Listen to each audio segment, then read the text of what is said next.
بسم الله بديت وعلى النبي صليت، وبحكاية من تراث بلادنا اليوم جيت.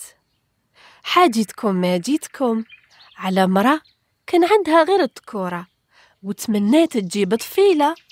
خرجت المعروف وطلبت ربي في كل دعوة يعطيها طفلة تونس خاوتها السبعة، منها تكون ليها بنية ومنها تكون ليهم أخية. واللي ما جابت طفلة حياتها كي ورق الدفلة. دارت ليام وزادت حملة الأم، وكي قريب تزيد اتجمعوا عليها ولادها وقالوا لها: يا أمي متنا، حنا ملينا ومتمنيين طفلة تخاوينا، تكون الخاوتها نافعة وللشر دافعة وبينا رافعة. حنا نطلعوا للجبل وانتي كي تسلكي بالعافية، إذا جبتي طفلة شاورينا بالخمار نولوا للدار، وإذا جبتي طفل روشي لنا بالمنجل، منها نسعى في أرض الله الواسعة. راحت وجات ليام جاها سطر، وجابت بنت فلقت القمر سماتها ودعة، وناضت خديمتها تروش لخاوتها، ومن التعب فعوض تروش لهم بالخمار روشت لهم بالمنجل. ناضوا هما خملوا خيامهم وشدوا طريق البلاد بعيدة. مشى الزمان والطفلة عام على عام تكبر وتزيان، ومن غير انتاجاتها منها ولاو يعايروها ودعة جناية خاوتها السبعة، وهي تبدا تبكي وما راهيش فاهمة وش كاين. ويماها بقات مخبية عليها الحكاية، وكل مرة تسقسيها وتعاود ما تواجبش، وبقات تصمت عليها حتى حكات لها. التم قالت: كيما فرقتهم أنا نجملهم أنا، أعطيني خبزتين كسيرة ندور البلاد ونسول العباد ونعرف طريق خاوتي. راحت ودعة ودات معاها خديمتها معاها، ونسات في الطريق وخلات يماها دمها على الشفر، وبلاد ترفدهم وأخرى تحطهم حتى وصلوا قريب وين كانوا خاوتها. والناس قالوا لهم باللي ولاو أهل رزق ومال. غارت منها الخديمة ودارت لها حيلة، ادتها من طريق واد الحرات والعبيد. واد الحرات من حليب اللي تدخلوا تبياض وتزيان، وواد العبيد من قطران اللي تدخلوا وجهها يكحال. خدعتها وقالت لها: روحي لجهة القطران تنحي العيا على التعبان. وهي راحت الحمام الحليب وتقلبت ودعة وولات تشبه للعبيد. يما ركبت الخديمة على الجمل، ودعة كملت الطريق على رجليها وحلفت فيها، قالت لها: تنطقي موتك على يدي انتي وخاوتك.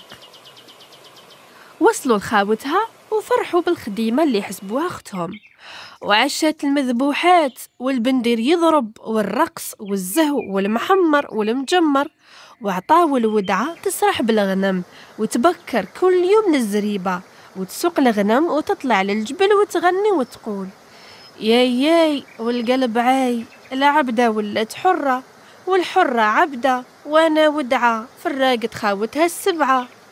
وتعاود فيها مع كل خطوة، والغنم لا هي جايبة خبرهم كلاو ولا رعاو. ووقت يغرب المغرب ترجع للنزلة وتسوق الغنم للزريبة، وهما مأكلة ونعمة، وخوها الصغير حاط العين عليهم. نهار زوج سمانة فاق بيها قال لها: وين راكي تدي فيهم؟ بدلي المكان.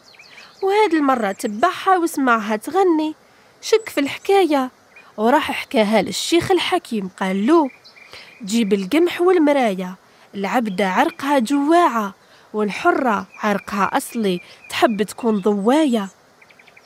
داروش قال له الحكيم وقال لهم: خير انتي وخدامتك واش تدو؟ قالت الخدامة: أعطيني القمح نحبه. ودعة خيرت المراية. رجع للشيخ طلب منه يوريله كيفاش يكشفهم. قال له: عري لها راسها الخدامة، من وقت تزيد يشلطوا لها علامة في راسها. راح للخديمة قال لها: راني حب نشوف شعرك يا خيتي.